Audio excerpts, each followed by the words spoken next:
Chers étudiants, salam alaikum wa rahmatullahi ta'ala wa barakatuh. Nous poursuivons aujourd'hui l'explication du chapitre 2, la complexité algorithmique. Nous allons aujourd'hui présenter un certain nombre d'algorithmes pour analyser et calculer la complexité de ces algorithmes-là. On va commencer par un petit rappel des notions de base, mais je conseille les étudiants qui n'ont pas écouté la vidéo numéro 8, yani celle qui présente les notions de base, les formules de calcul et des exemples d'initiation, d'aller d'abord voir la vidéo numéro 8 et ensuite revenir à celle-ci, puisque beaucoup de notions qui sont présentées ici sont basées bien sûr sur la première partie. Donc nous avons dit au niveau de la vidéo 8 que nous utilisons la notation Q pour un algorithme A pour une donnée D de taille n. Cette notation, c'est la notation pour la complexité d'un algorithme grand A. Et elle est de l'ordre de quelque chose, yani on calcule un ordre et non des valeurs exactes. Et que le coût dépend de la taille des données et des opérations fondamentales au niveau d'un algorithme. Rappelons aussi que pour les instructions de base, l'affectation, la lecture, bien sûr l'affectation sans appel de fonction ou de de lecture, d'écriture et de test aussi, se mesure par ordre de 1. Yani comme dans un algorithme, une affectation, une lecture, une écriture, un test, c'est la complexité est de l'ordre de 1.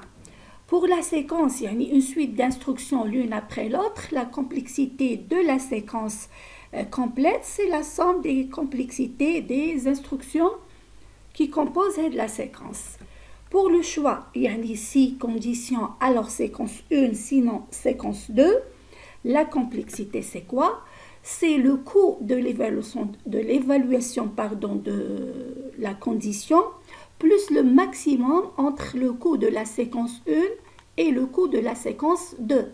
Yani, souvenez-vous, on calcule toujours la complexité dans le pire des cas. Donc, il faut prendre le max entre les deux. C'est soit la séquence 1 ou la séquence 2 et on prend le maximum.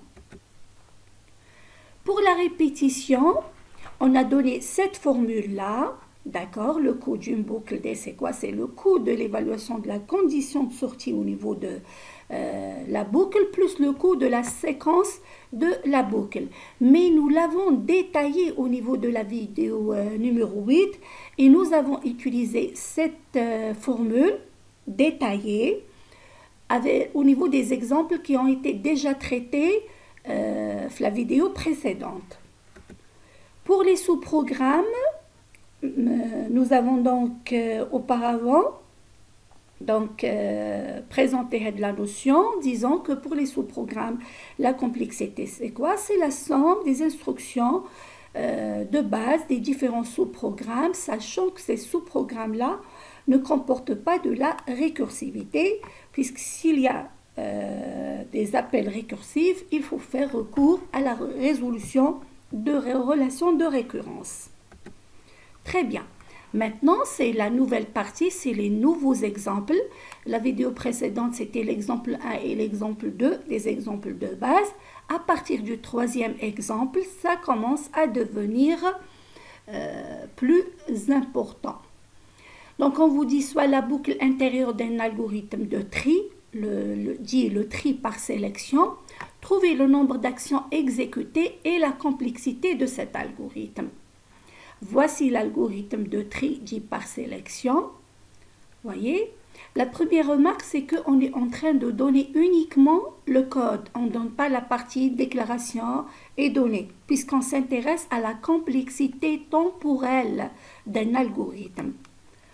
Deuxième remarque, avant d'attaquer les calculs de la complexité, il faut d'abord commencer par lire votre algorithme, analyser votre algorithme pour comprendre son fonctionnement. Yani, qu'est-ce qu'il est en train de faire? L'analyse et la compréhension, elle va vous servir beaucoup pour déterminer le pire des cas. parce que la notion du pire des cas, elle varie d'un algorithme à un autre. Elle n'est pas la même pour tous les algorithmes, bien sûr. Eh bien, commençons-nous maintenant par lire et comprendre notre algorithme. Regardez, vous avez une boucle externe, l'action 1, et une deuxième boucle interne au niveau de l'action 4, donc deux boucles imbriquées. Donc pour i allant de 1 jusqu'à 1-1, faire. Première instruction, on est en train d'affecter à une variable qui s'appelle min-pos, donc c'est la position de l'élément minimal, on lui affecte i. Donc au départ, on va lui affecter 1. Et une variable qui s'appelle min, c'est le minimum, on lui affecte t de min-pos. Yani le malaloula, c'est t de 1. Donc on est en train de supposer que le premier élément d'un tableau t, c'est lui le minimum. Très bien. Après, notre boucle interne, qu'est-ce qu'elle fait? Pour j allant de i plus 1 jusqu'à m, faire. J allant de i plus 1, il va de la position suivante après i. Lequel i égale à 1, le j, il vaut 2. Et à l'intérieur, au chandena, nous avons si t de j est inférieur à la variable min, alors les deux instructions, les Romains, on change la position du minimum. Min pose reçoit j, manqbel c'était i.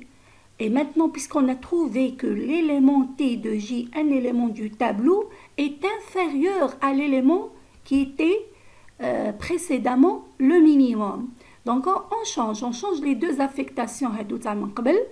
L'élément, la position du minimum devient j, et la variable min va recevoir t de min pose, ou là t de j, c'est kiff parce que les deux variables contiennent la même chose.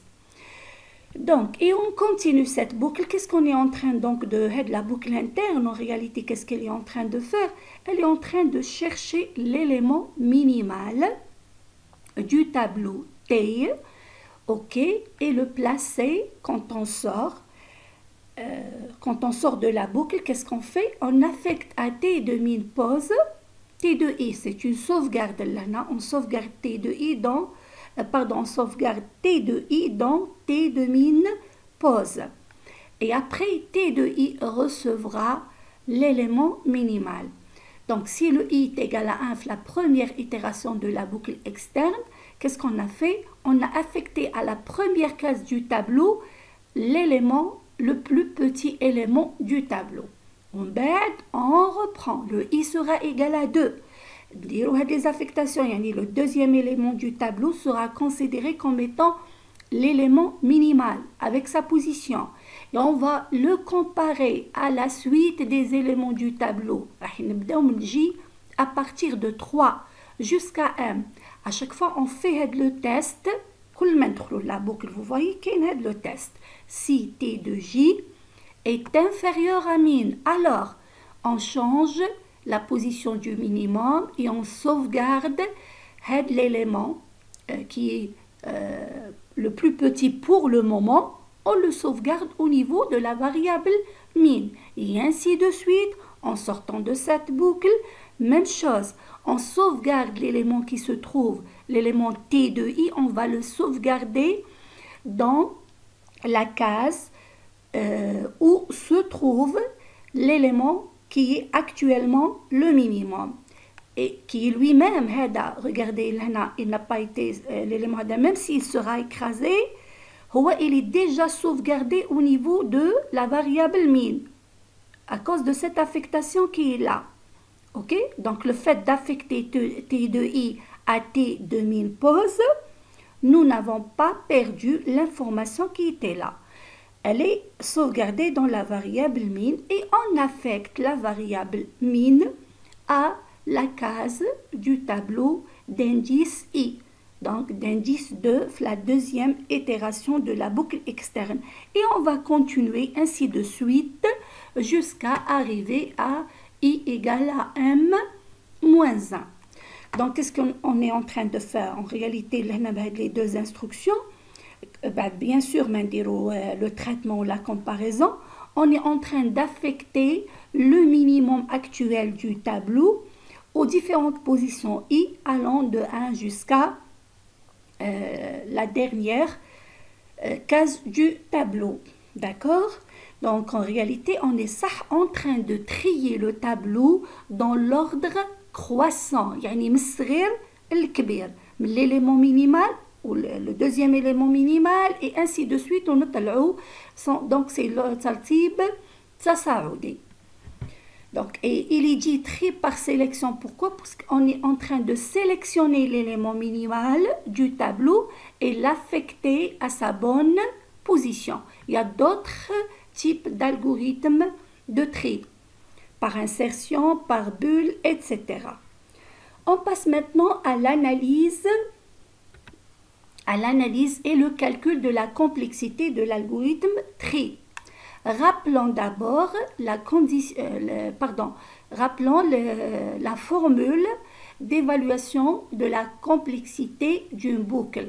Donc on vous dit le coût d'une boucle, c'est quoi? C'est le coût de l'évaluation de la condition de sortie multiplié par le nombre d'itérations plus 1 plus le coût de la séquence multipliée par le nombre d'itérations. يعني عدد التكرار. Revenez s'il vous plaît à la vidéo 8 pour voir cette formule et son application sur les deux premiers exemples. Prenons maintenant, on va commencer à partir de l'action 1. Je reviens en arrière vers l'algorithme. L'action 1, il y a l'évaluation de la condition de sortie de la boucle externe. On va les actions en vert 2, 3, 8, 9. Ils sont au même niveau, au niveau de la boucle externe, bien sûr, avec l'instruction 4. Les instructions 5, 6, 7 sont à l'intérieur de la boucle interne. OK. Donc, l'action 1, l'évaluation de la condition de la boucle pour externe, combien de fois elle est exécutée? Le résultat, on vous dit, elle est exécutée M fois.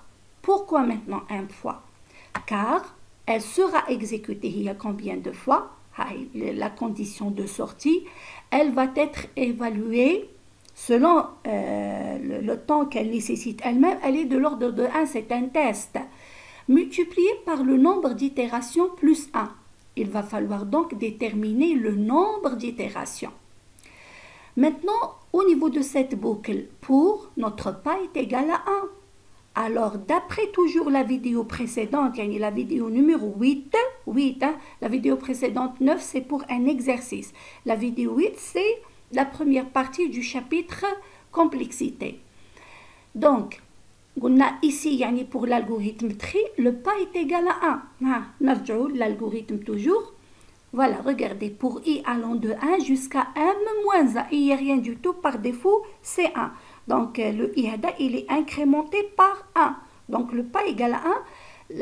Le nombre d'itérations, si le pas est égal à 1, toujours au niveau de la vidéo 8, est égal, le nombre d'itérations est égal à valeur finale de votre indice moins valeur initiale de votre indice plus 1. Valeur finale moins valeur initiale plus 1. Si vous appliquez, la valeur finale c'est m moins 1 moins la valeur initiale qui est 1, d'accord, plus 1. Donc là, vous 1 moins 1 plus 1, d'accord. Voilà, ok.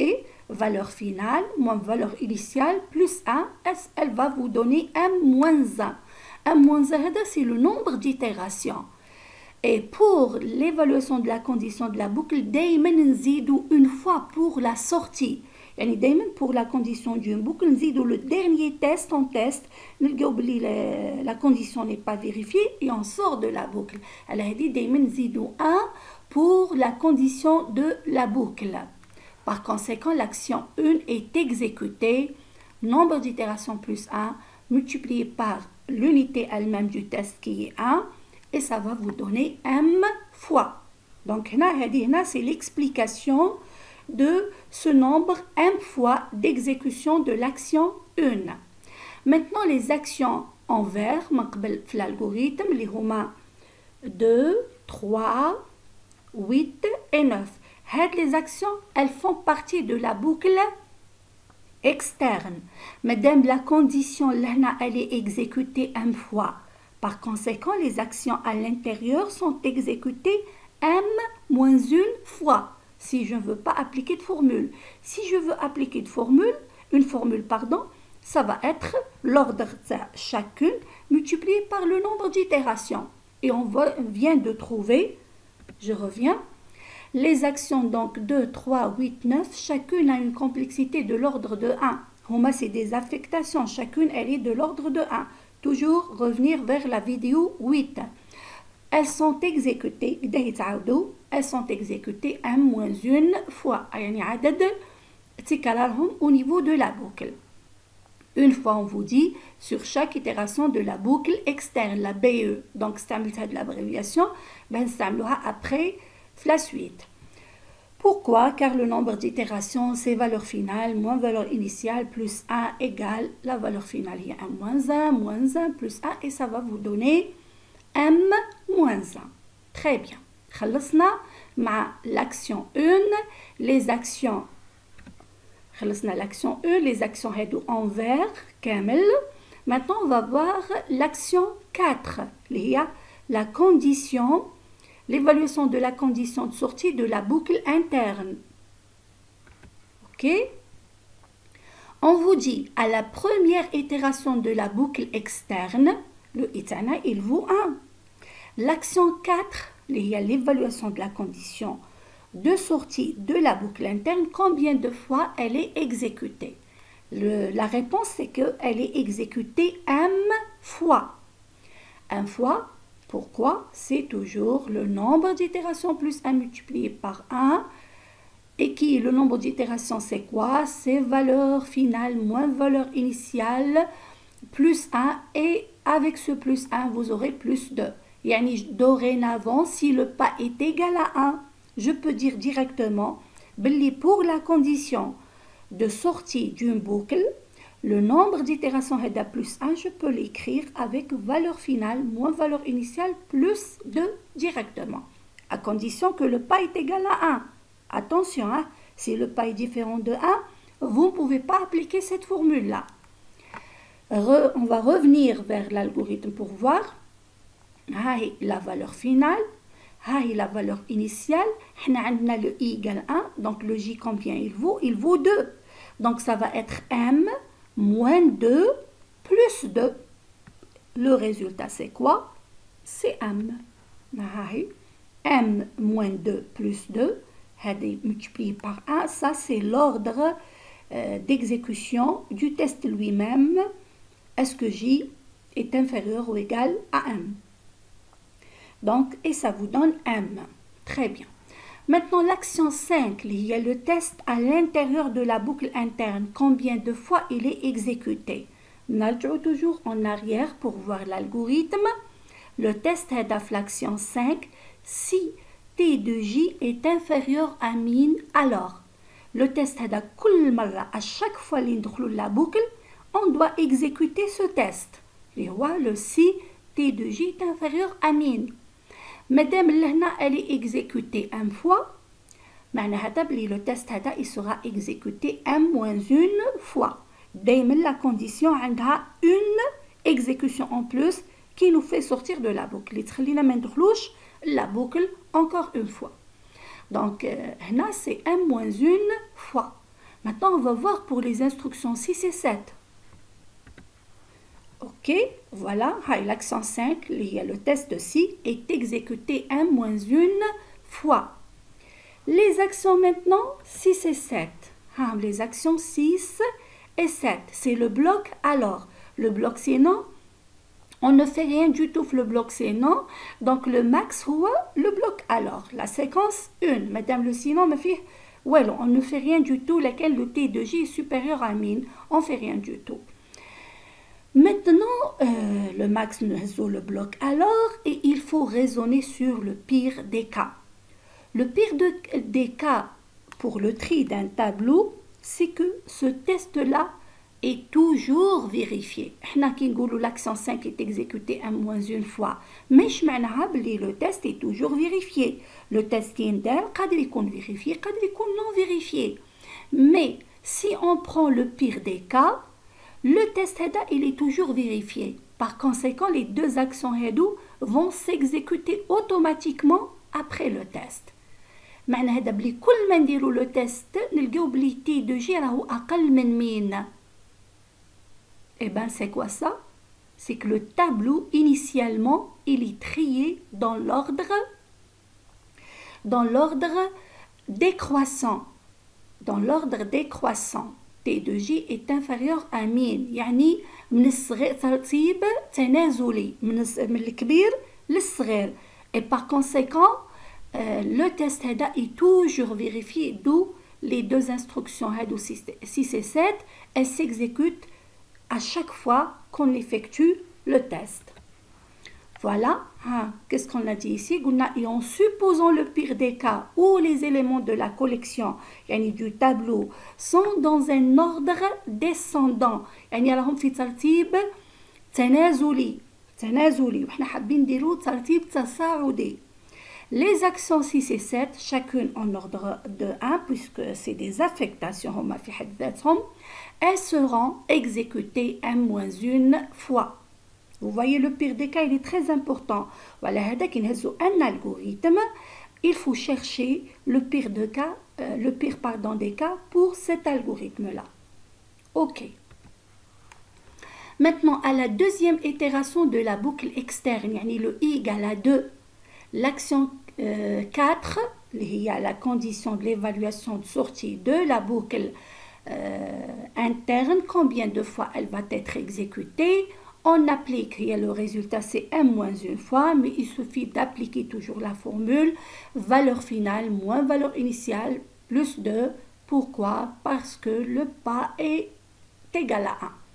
Eh bien, ça va être la valeur finale, il y a m.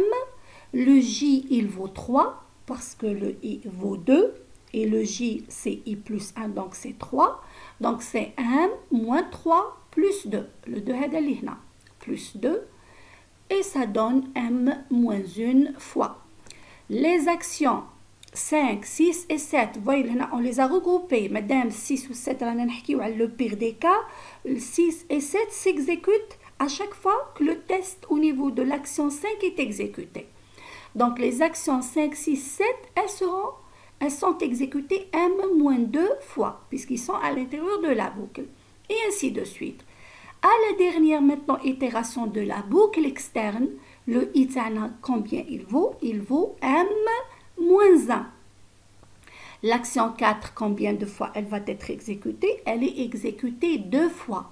Toujours on applique cette formule-là, la fameuse formule si le pas du nombre d'itérations plus 1, si le pas est égal à 1. Donc je remplace, j'aurai pour la valeur finale, c'est combien? Pour l'action 4, la valeur finale c'est i égale à 1 moins 1, mais l'action 4 c'est pour le j. La valeur finale c'est m, moins la valeur initiale, il y a toujours m, parce que le j est égal à i plus 1 plus 2. Le m, il va sauter avec ce m là et vous aurez 2. Donc l'action 4 est exécutée 2 fois. Et bien sûr, les actions, elles seront exécutées une fois. Nous poursuivons avec l'action 4. Donc elle sera exécutée combien de fois? Il faut sommer toutes les exécutions de l'instruction 4. Regardez, on avait au départ pour l'instruction 4, elle a été exécutée 1 fois pour la première itération de la boucle externe. OK. Après, pardon, c'est pas ici, c'est là.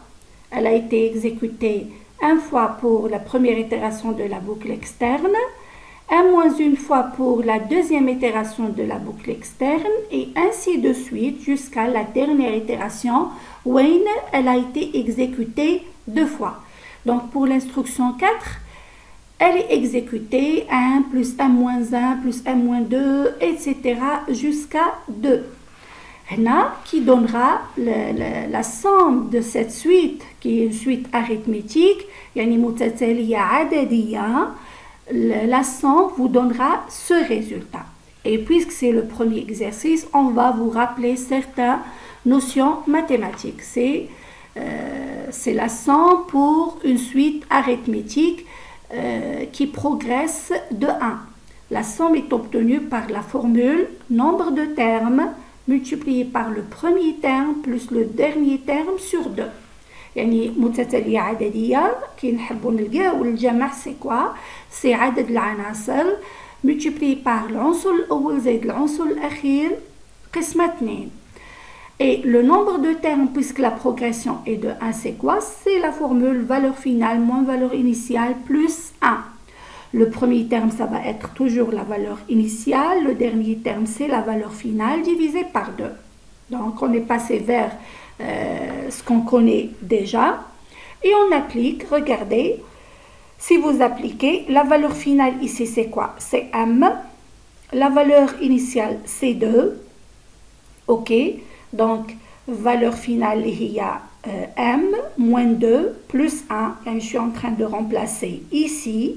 OK. Et après, le premier terme, il y a 2 pour cette suite arithmétique. Et le dernier terme, c'est M, le tout divisé par 2, qui va vous donner M moins 1 facteur de M plus 2 sur 2. M moins 1 facteur de 1 plus 2, le tout sur 2. Donc, au total, l'action 4 est exécutée combien de fois? Ce résultat-là.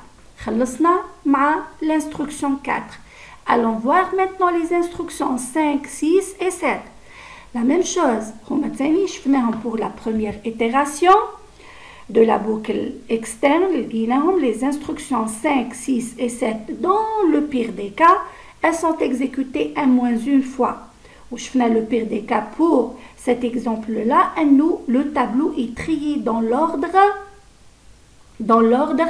descendant, يعني من الكبير للصغير. وعلى هذه le test دايما vérifié. OK. ومن بعد elles sont exécutées M-2 fois et ainsi de suite. حتى للمرة الأخيرة elles vont être, on a oublié de le mettre ici. OK. Elles vont être, madame, l'instruction 4 est exécutée 2 fois. Nécessairement, les instructions 5, 6 et 7 vont être exécutées une seule fois quand on entre à l'intérieur de la boucle. Et par conséquent, ça va être de la somme M-1 plus M-2, etc. jusqu'à 1. Toujours, متتالية عددية. On applique la formule pour calculer la somme. Lorsque vous appliquez, vous tombez sur cette valeur-là. Faites-le et vous allez avoir ce résultat. Très bien. Donc, la complexité maximale liée à la complexité dans le pire des cas est quoi? Le coût de l'algorithme tri pour la donnée D de taille M, c'est la somme. On va sommer toutes les valeurs. On fait la somme. OK, on fait la somme. On trouvera ces valeurs-là. OK, ça va être 5m moins 5 plus 4m au carré sur 2 moins 1 par ordre de 1, qui donnera à la fin 2m au carré plus 4m moins 5 par ordre de 1. Là, on voit bien le facteur prépondérant, le plus important, c'est quoi? C'est m au carré. D'où le coût de l'algorithme tri par sélection, il est de l'ordre de m au carré. On a une petite remarque, c'est que si vous avez deux boucles imbriquées avec le pas égal à 1, le tri est quadratique. On multiplie presque les deux boucles l'une par l'autre. L'algorithme, ce sont deux boucles imbriquées. C'est un algorithme donc, de complexité quadratique. Ce qu'il faut donc tirer de cet exercice-là, c'est qu'il faut toujours chercher le pire des cas. Chercher le pire des cas. Le pire, c'est que les éléments sont dans un ordre décroissant. راهم مرتبين ترتيب تنازلي وحنا حابين نديرو ترتيب تصاعدي وبالتالي هذا لو تيست il est toujours vérifié. OK. ومن بعد on a appliqué les formules puisque le pas est égal à 1. استعملنا la formule valeur finale moins valeur initiale اللي هي le nombre d'itérations. Très bien, on a terminé avec cet exemple.